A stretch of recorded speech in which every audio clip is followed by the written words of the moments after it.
பிரபாகரன் அவர்களை சந்திச்சதாக சீமான் சொல்லியிருக்காரு. தமிழீழம் சார்ந்து தமிழ் தேசியம் சார்ந்து நிறைய பேசி அந்த அரசியல் தான் தமிழ்நாட்டில் அவர் முன்னெடுத்திருக்காரு. விஜய் அவர்களும் ஆரம்ப காலத்தில் அவருடைய அரசியல் தொடங்குறதுக்கு முன்னாடி நடிகராக இருந்த போதுமே தமிழ் ஈழம் மக்களுக்கு குரல் கொடுத்துருக்காரு. இது ரெண்டு பேரும் நீங்க விஜய் அவர்களுக்கான வாழ்த்து சொல்றீங்க, அவங்களை சந்திக்கணும்னு நினைக்கிறீங்க, நம்பிக்கை இருக்கின்றீங்க. இது விஜய் அவர்கள் மீதான நம்பிக்கை வந்ததற்கான காரணம் என்ன? சீமான் அவர்கள் மீது நம்பிக்கை இழந்ததற்கான காரணம் என்ன? எங்களுடைய தமிழீழ விடுதலை போராட்டம் சிதைக்கப்பட்டது, காட்டி கொடுக்கப்பட்டதுன்றது வெளி.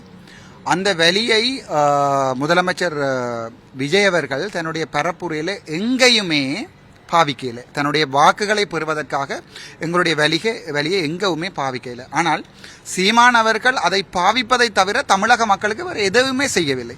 குறைந்தது யாழ்ப்பாணத்திலிருந்து இடம்பெயர்ந்து வந்து ராமேஸ்வரம் பகுதியில் இருக்கிற எங்களுடைய மக்களை 4 தடவை சந்தித்து உணவு கொடுத்ததாக வரலாறு இல்லை சீமான். ஆனால் அதே இடம்பெயர்ந்த புலம்பெயர் மக்கள்கிட்ட கோடிக்கணக்கான பணத்தை இவர் தன்னுடைய அரசியலுக்காக பெற்றிருக்கிறார். பெற்றும் எதுவும் செய்யவில்லை என்பதுதான் என்னுடைய முக்கியமான பிரச்சனையாக இருக்கிறது. இவர் இப்படியே தொடர்ந்து செல்வாராக இருந்தால் இவருடைய மகன் அமெரிக்காவிலே படிக்கலாம். ஆனால் யாழ்ப்பாணத்தில் இருக்கிற மக்கள் படுமோசமாக பாதிக்கப்படுவார்கள் என்ற காரணத்தால் தான் நான் இவரை அரசியல் எதிர்க்கிறேன். தனிப்பட்ட ரீதியாக இந்த கோபம் அவர்கள் இல்லை. பிரபாகரன் அவர்களோட இருந்தது அவர் சொன்ன சம்பவங்கள் இருக்குல்ல, அதுல எவ்வளவு நம்பகத்தன்மை இழந்திருக்காரு சீமான். அதுதான் நான் முதலே சொல்லிக்கிறேன் உங்களுக்கு. அந்த மனநோய்களில் பல விதங்கள் இருக்கிறது. டிலூஷன், ஹலுசினேஷன் என்றெல்லாம் சொல்லுவார்கள்.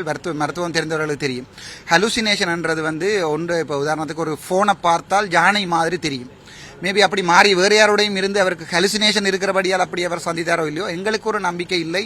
இவர் மேபி ஒரு 2 நிமிஷம் 1 நிமிஷம் அவர் தலைவரை சந்தித்திருக்கலாம், கதைத்திருக்கலாம். அதற்காக அவர் எனக்கு துவாக்கு சுட பயிற்சி தந்தார், அவர் எனக்கு மான்கறி வத்தல் போட்டு தந்தார், ஆமைக்கறியை வீட்டை கொண்டு போக சொன்னார் என்றதெல்லாம் சாத்தியக்கூறு இல்லாத ஒரு விடயம். ஆமைக்கறி சம்பந்தமாக சொன்னீங்க 300 கிலோ கொடுத்தாங்க அப்படின்னு. ஆமாம். ஒரு ஆமையோட வெயிட் எவ்வளவு? சாதாரணமாக ஒரு ஆமையை நாங்கள் எலும்பு எல்லாத்தையும் கலட்டி அதனுடைய ரச்சியை எடுத்தால் குறைஞ்சது ஒரு 300 கிராம் தான் வரும். ஸோ இவருக்கு 40-50 கிலோ வத்தல் போட்டு கொடுப்பதாக இருந்தால் கிட்டத்தட்ட 4000 ஆமையை. இப்போ எங்களுடைய விடுதலை போராளிகள் போராட்டத்தை நிப்பாட்டி போட்டு சீமானுக்காக ஆமை பிடித்திருக்கணும் ஒரு 6 மாதம். அப்படி பிடித்திருந்தால் தான் அந்த அவ்வளவு வத்தலும் வந்திருக்கும். அது பிறகு சீமானுக்கே நான் 50 கிலோ வத்தல் கொடுப்பதாக இருந்திருந்தால் வந்தவர்களுக்கெல்லாம் ஆளாளுக்கு 55-60 கிலோ கொடுத்துருக்கணும். ஆகவே நான் நினைக்கிறேன் யாழ்ப்பாணத்தை சுற்றி ஆமையே இருக்கக்கூடாது. இப்போ ஆமை யாழ்ப்பாணத்தில் ஆமை இல்லாதான் இவர் சொன்னது உண்மையாக இருக்கணும். மேபி இவருக்கு ஒரு சொட்டு சொல்வார்கள் இந்த சாப்பிட்ட கோப்பையில் நக்குவதண்டு, அப்படி ஒரு சொட்டு ஆமை இறைச்சியை கொடுத்துருக்கலாம்.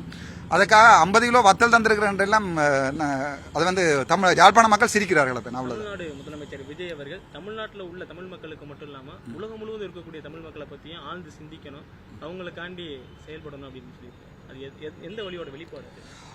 ஒவ்வொரு மக்களை பார்த்தீர்கள் என்றால், முக்கியமாக உதாரணத்துக்கு இப்போ அமெரிக்காவை பார்த்தீங்கன்னா ட்ரம்ப் அதில் விரும்புகிறார்களோ விரும்பாலையோ ஒரு மக்களுக்கண்டு ஒருவர் இருக்கிறார். ஸோ தமிழ் மக்களுக்கண்டு இவ்வளவு காலம் இருந்தது தேசிய தலைவர் மேதகு மட்டும்தான். அதைத்தான் சகல மக்களும் ஏற்றுக்கொண்டார்கள். அவரை விமர்சிப்பது வந்து சற்றியான குறைவாக இருந்தது. எங்களுக்காக போராடிய மனிதன், எங்களுடைய மக்களுக்காக போராடிய மனிதன் இருந்தார்கள். தலைவர் 2009ஆம் ஆண்டு மௌனிக்கப்பட்ட பிறகு அந்த வெற்றிடம் இப்போதும் இருக்கிறது. அந்த வெற்றிடத்தை யார் நிரப்புகிறார்களோ அது எங்களுடைய இளைய தளபதி விஜய் அவர்கள் நிரப்பலாம், அல்லது புதிதாக ஒருவர் வந்து நிரப்பலாம். ஆனால் சீமான் நிரப்ப போவதில்லை.